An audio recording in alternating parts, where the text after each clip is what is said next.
남극에 대해서 진짜 몰랐던 부분들에 대해서 너무 많이 알 수 있었던 것 같아요. 이제 캐스터 여러분들도 궁금한 게 많으실 것 같은데 자, 질문을 키워드로 적어서 들어주실까요?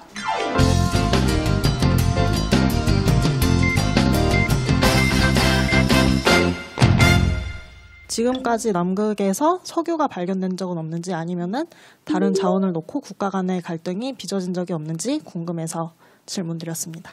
네. 남극의 자원 탐사는 사실은 공식적으로 해본 적은 없어요. 아주 초기에 남극 탐사를 할 때 시작을 했는데 지하 자원이 굉장히 많이 묻혀 있고 천연가스 같은 것도 많이 있다고 추정하고 있습니다. 그리고 물론 석유도 있고요. 그런데 채굴한 적은 없어요. 그리고 지금 이 전 세계 국가들은 남극을 보호해야 되기 때문에 과학 연구의 목적 외에는 남극에 가지 못하게 되어 있어요.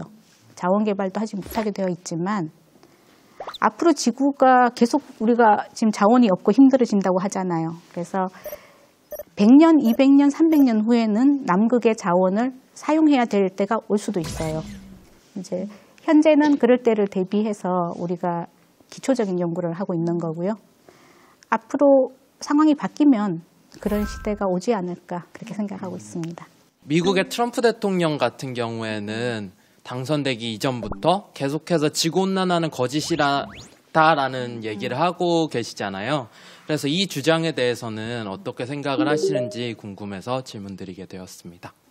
지구온난화가 아니다라고 하는 사람들은 지구가 더워지고 있다는 걸 부정하는 게 아니라 인간의 활동 때문에 이산화탄소가 많이 생기고 온실효과 때문에 지구온난화가 되는 게 아니라고 주장을 하는 거예요.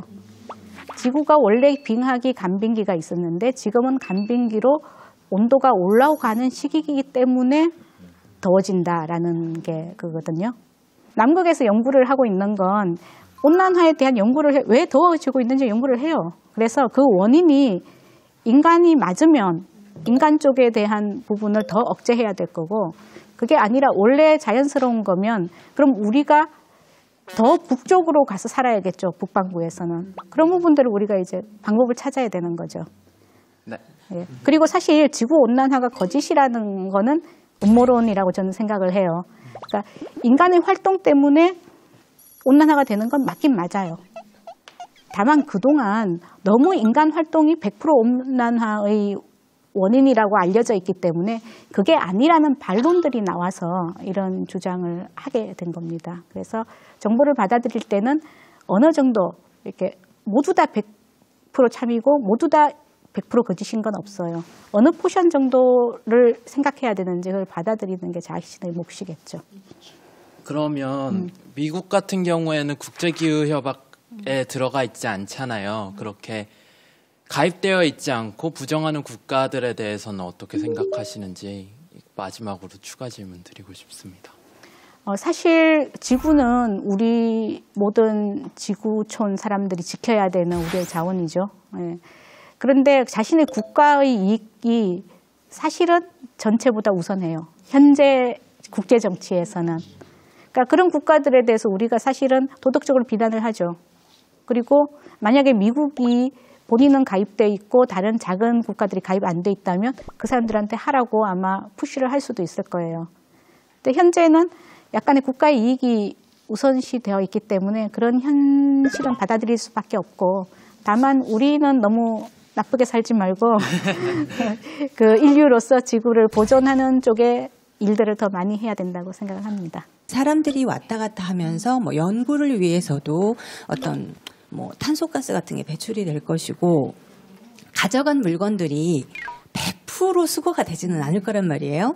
그렇다면은 연구라는 목적으로 이렇게 보존되어야 될 장소가 좀 더 앞서서 오염이 되고 있지는 않은지 그것에 대한 어떤 다른 대책들은 세우고 계신 건지 그게 좀 궁금합니다.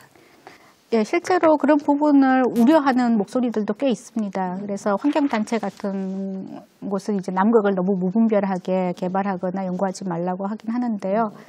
근데, 남극에 들고 간 것은 다 들고 나온다라는 게 일단 기본 원칙이고요. 그 다음에 남극에 있는 것은 돌 하나라도 들고 오지 않는다는 게 또 두 번째 기본 원칙이에요. 그러니까 말씀하신 것처럼 우리가 헬기도 움직이고 하니까 석유 종류도 있고 또 사람들이 아무리 열심히 해도 이렇게 뭘 흔적을 남길 수 있잖아요. 네, 그런 부분들이 2차 오염이 생기는 건 어쩔 수 없는 것 같아요. 각 국가들이 서로 감시를 하고 계속 돌아봐야 될 것 같아요. 네.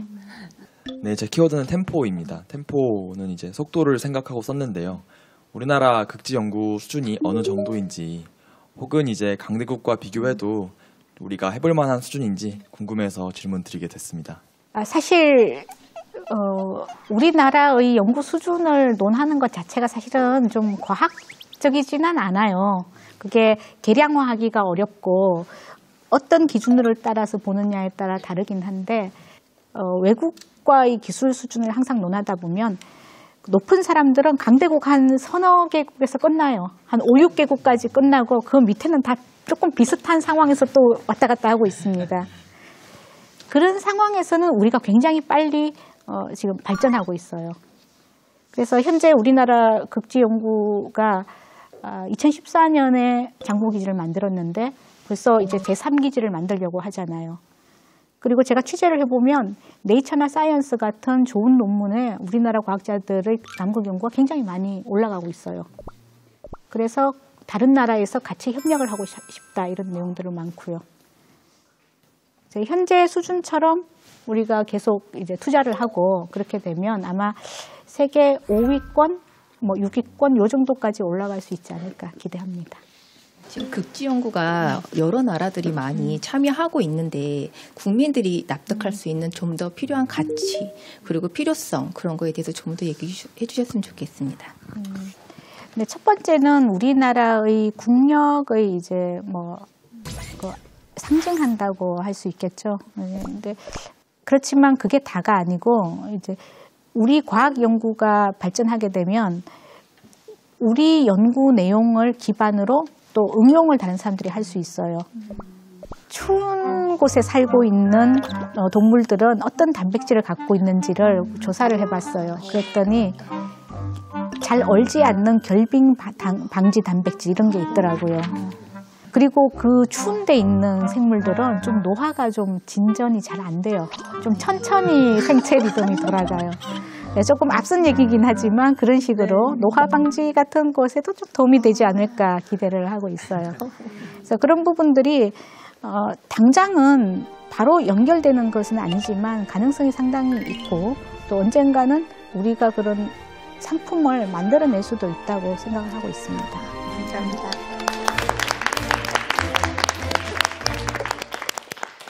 네, 이렇게 남극에 대한 퀘스터분들의 질문까지 받아봤습니다.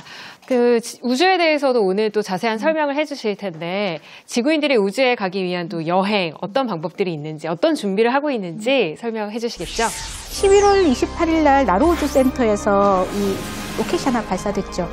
바로 엔진을 시험하는 거였습니다. 왜 그렇게 했냐? 우리가 3년 뒤에는 진짜 우리 기술로 만든 인공위성 발사체를 올릴 거거든요.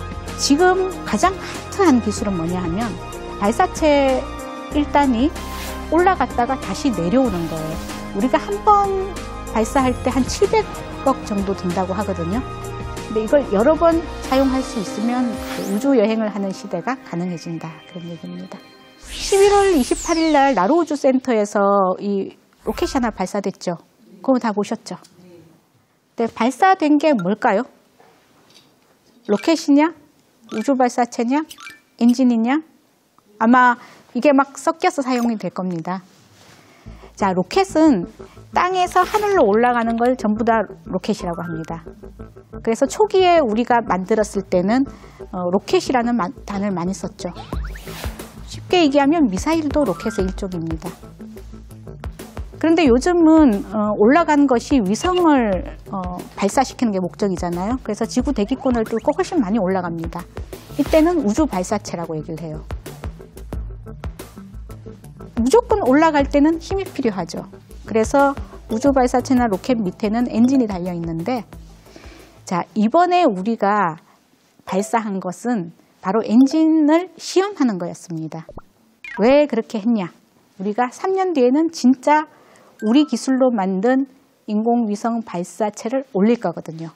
그걸 하기 위해서 먼저 시험을 해봤죠. 자, 우리 기술로 만든 엔진이 굉장히 중요한데 2013년에 나로호가 발사될 때는 그 1단에 있는 엔진이 러시아 거였어요. 추력이 한 170톤 정도 되는 거였는데 그때 우리나라는 한 13톤급 엔진을 만들어 본 적밖에 없었던 거예요. 그래서 이후에 30톤 엔진을 개발하고 이번에는 75톤 엔진을 개발했는데 그 엔진이 상당한 기술이 돼야 됩니다. 그리고 우리나라 기술로 이 엔진을 만들었다라는 게 중요한 얘기고요. 자, 그럼 엔진이 3개가 있습니다. 제일 왼쪽에 있는 건 지상에서 발사하는 75톤 엔진입니다. 하늘로 이렇게 올려보내고 떨어지고 나면 두 번째 엔진이 다시 발진을 해서 좀 더 올라갑니다. 그리고 세 번째 엔진은 7톤 정도 추력이 되는데요. 그 친구가 이제 위성을 갖고 있죠. 자, 왼쪽에 있는 이 엔진, 이걸 우리가 이번에 시험 발사를 해봤다는 거죠. 자, 엔진 점화 과정을 한번 같이 보겠습니다. 우리가 보고 있는 그 발사체는 전체가 연료통이에요. 연료를 넣기 위해서 그렇게 큰 거고요. 그럼 이 많은 연료가 뭐 3분, 5분 정도의 시간 만에 아래 연소기로 내려가서 타야 돼요. 자, 그 파이로 시동기라는 게 먼저 하면 터빈이 이렇게 돌아가요. 그러니까 터빈이 돌면 산화제를 끌어들이는 펌프와 연료를 끌어들이는 펌프가 같이 이제 돌아가게 되고요. 그러면 위에 있는 산화제와 연료가 들어옵니다. 산화제는 불꽃을 일으키는 산소가 있기 때문에 중요한 거고요. 이제 액체 산소들이 아래쪽으로 흘러서 내려가고요. 또 다른 밸브 쪽으로는 연료가 아래로 흘러서 내려갑니다. 지금 우리가 쓰는 연료는 등유라고 해서 케로신을 쓰고 있는데요. 그렇게 해서 저 밸브를 통해서 엔진의 연소기 안으로 들어가면 거기서 불꽃이 점화돼서 저렇게 확 타는 거예요. 저렇게 순간적으로 이륙할 때 발사장 옆에 있으면 발사되는 소리가 나한테 오는 겁니다. 땅에서 소리가 이렇게 들려서 내 내 심장을 울리게 하는 그런 느낌인데, 이 우주 발사체를 만드시는 과학자들이 이 장면 한 번을 보려고 10년 동안 연구를 한다고 그래요. 그리고 그 발사를 하고 난 뒤에 느끼는 감정은 너무 짜릿하고 약간 마약 같아서 다시 하고 싶다는 생각이 든대요. 중간에 정말 너무 힘든데. 네. 그래서 인류의 과학이 이렇게 발전하는구나 제가 옆에서 느낄 수 있었어요. 다음은 한국형 발사체 누리호가 어떻게 생겼는지에 대한 겁니다. 그 누리호는 1단, 2단, 3단으로 되어 있습니다. 그래서 아까 얘기한 75톤 엔진이 1단에 4개가 달려 있고요. 2단에는 75톤 엔진이 1개가 달려 있습니다. 이게 47.2m가 한국형 발사체 누리호고요. 이번에 25m짜리가 이번에 발사한 거예요. 근데 얘가 누리호의 2단에 해당해요. 지금 이제 누리호의 2단에 딱 맞게 설계를 해서 여기를 먼저 우리가 발사해 본 거예요. 그러면 앞으로는 이 1단에 75톤 엔진을 이제 4개 붙여서 저렇게 클러스팅이 됩니다. 그래서 추력 300톤이 나온다는 거죠. 그럼 한국에서는 그런데 미국에서는 어떻게 지금 되고 있냐? 근데 요즘은 미국에서 민간 기업들이 직접 발사체를 만들고 있습니다. 지금 가장 핫한 기술은 뭐냐 하면 발사체 1단이 올라갔다가 다시 내려오는 거예요. 현재까지는 모든 뉴스를 보면 발사체가 1단 올라갔다가 1단이 바다로 떨어지죠. 그러면 아무도 못 찾아요. 그래서 한 번 사용하고 버리는 건데 민간 기업이 하다 보니까 한 번 쓴 엔진을 2번, 3번도 쓸 수 있는데 왜 버리냐. 그래서 올라갔다가 다시 내려오게 하자라고 해서 재사용 발사체라고 이름을 붙였어요. 그럼 왜 이렇게 재사용 발사체를 원하냐? 우리가 한 번 발사할 때 한 700억 정도 든다고 하거든요. 근데 이걸 여러 번 사용할 수 있으면 앞으로는 한 10분의 1 정도, 한 번 발사에 70억 정도로 내릴 수 있다고 생각합니다. 그러면 지금은 우주 발사체가 위성을 올라가거나 아니면 우주인이 우주정거장에 가거나 이런 용도로밖에 쓸 수가 없는데 발사 비용이 작아지면 이제 민간인도 우주로 갈 수 있는 거죠. 이제 우주 여행을 하는 시대가 가능해진다. 그런 얘기입니다. 그래서 인간은 달에도 가고 싶고 화성에도 가고 싶어요. 하와이에 있는 모이 화성 탐사 훈련 장소예요. 지구에 저런 돔을 하나 했고요. 저렇게 대원들이 우주복을 입고 탐사를 합니다. 그리고 텐트 안으로 들어가면 1층은 같이 쓰는 공용 공간이에요. 그래서 주방이 있는데 저 안에서 8개월 동안 지내는 훈련을 합니다. 그리고 식량은 전부 다 우주 식량을 먹어야 돼요. 그래서 되게 맛이 없대요. 다 분말을 이용해서 먹고 있고요. 이제 매일 이렇게 운동도 해야 되고요. 이분이 아까 그 지나가신 분이 한석진 씨라고 대원으로 뽑혔던 우리 한국인이에요. 거기서 먹는 거, 그다음에 활동하는 거 이런 걸 전부 다 데이터를 다 정리를 해서 나중에 인류가 화성에 갔을 때 서로 싸우진 않을까? 8개월 중에 몇 개월 때가 제일 힘들까? 어떨 때는 무슨 영양소를 줘야 될까? 이런 걸 다 미리 연구를 해놓는 거예요. 그래서 화성에 가는 시나리오를 만들어놨는데 저기 발사 장면 보이시죠? 이제 화성에 갈 때는 이 발사체가 이렇게 하늘로 먼저 올라가서 지구 대기권을 탈출하면 두 개가 분리가 됩니다. 그래서 우주선 부분만 남고요.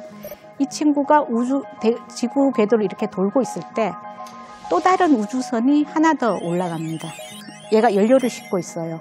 그래서 연료를 옆으로 줘요. 연료를 채우면 그때 이제 발진을 해서 화성으로 가는 거죠.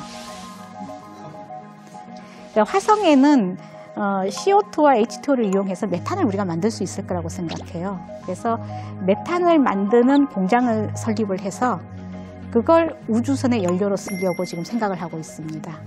그래서 우주선이 다시 화성을 떠나서 지구로 돌아오면 완성이에요. 아마도 이런 날이 여러분들이 살아있을 때는 눈으로 볼 수 있을 것 같습니다. 제 생각에는.